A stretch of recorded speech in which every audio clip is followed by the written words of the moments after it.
Welcome back to the 21 Convention. I hope everybody enjoyed their quick little break. Our next speaker is head of live training at The Social Man. He's been in the industry for approximately 5 years, and it's his third time speaking at the 21 Convention. Welcome, Nick Sparks. Woo! Yeah! Let's give it up for me. Oh, no. How's everybody doing today? Great. Yeah? Pretty amazing convention that Anthony puts on year after year. Round of applause for Anthony. This is cheesy. This is just, but I'm going to do it anyway. So, I had about like 15 or 20 minutes or so prepared where I was just going to talk about myself, give you a little intro, talk about my past, let you really get to know me for a while, right? Then I realized that you probably really didn't give a shit about that, so I decided to cut that portion. Unless somebody does. Would anybody like to hear about my history, my past? All right, I appreciate that, guys. You're very sweet. Thank you. Or would you rather I just kind of just cut into advice, things that might actually be beneficial or helpful for you? Yes? Show of hands for the intro. Show of hands. Thank you. I appreciate it. For the actual content, show of hands. All right. Well, thanks, guys. I appreciate it. Try not to take that too personally. I'm out of here. Whatever. I don't need this conference.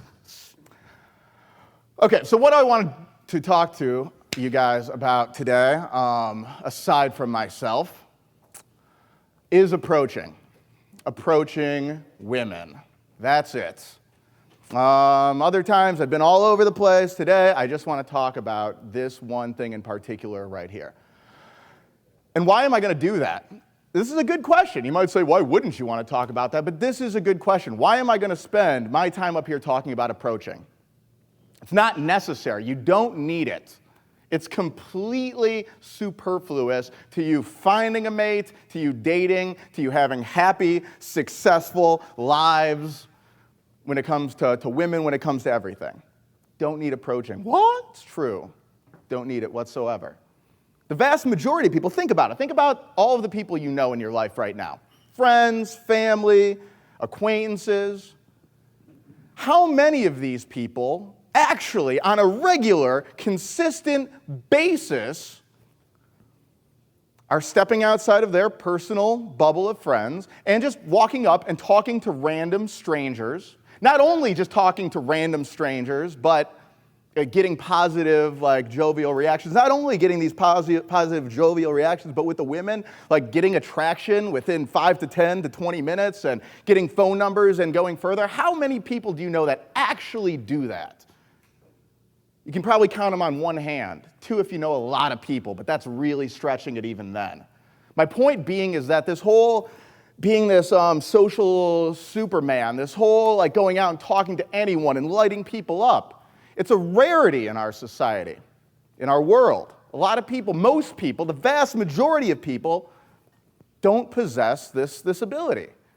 Very, very rare when you find someone that's just so naturally outgoing they light up everywhere. Most people go through their entire lives, every once in a while having a couple cocktails and talking to a stranger at a party or a friend's thing, but usually they date people through social circles. They take a class and they meet somebody through there. Online dating is becoming huge right now. You can date a couple new girls every single week and never do a single approach. You don't have to learn this. Most guys will be happily married and never even worry about approaching. So why do we care so much about it? Why am I going to spend my entire time up on this stage talking about it if it's such a big waste of time? Well, obviously it's not. Obviously there's something there that's so valuable that we want it, right? Yeah, there's only a few rare people that have that ability, that do this all the time, but why can't we be that person, right? Why the hell can't we be in that 1% of individuals?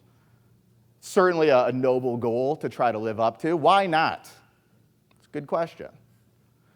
And how many times we've all been in that situation at the grocery store, at the coffee shop, at the park, walking down the street, at the party, at the bar, saw that girl. Oh my God, heart skips a beat. She goes walking out of our life forever. We wonder what could have been, some variation. You've all been there, you've all understood it. And you didn't say hi. You didn't approach, you didn't say anything. Why? Oh, if I just knew what to say, if I just had the right thing to say, or, oh, I couldn't move, I couldn't think fast enough, I froze. You don't want to freeze. You want to know what to say. You want to be able, when life throws that person that you've been dreaming about, that person that gets you excited, you don't want to miss those opportunities. You want that person to be in your life. If there is a chance of it happening whatsoever, you don't want to miss that chance. Two ways you can go about living life. One, dictating what happens, what you get. And the other, just whatever life hands to me. Most people go by doing the same old, and they're fine. But very, very few people step outside of that box and say, no, I want something else. I want something different. I want to take this into my own hands. And that's why you're here. That's why we actually care about approaching. Because we're sick of just taking whatever is handed to us. We want to change our cards. We want to turn in, get a new hand every once in a while. And this skill, this noble social ability that very, very few people have, gives us that opportunity. And yeah, I know you guys have all talked to girls, you guys have all done approaches, you guys have all put in reps and everything. And I'm sure some of you very well might be able to. How many guys, be honest, is there anyone in this room right now who, when you see that girl in any situation that just, makes you melt, you will not even hesitate before walking up to her and saying something anywhere if she's within a block radius of you. How many guys can honestly put their hand up and say, I would never hesitate in that situation? 'Cause I can't do it. Sure as hell can't do it. And so yes, even though you guys have done it before, you're not satisfied.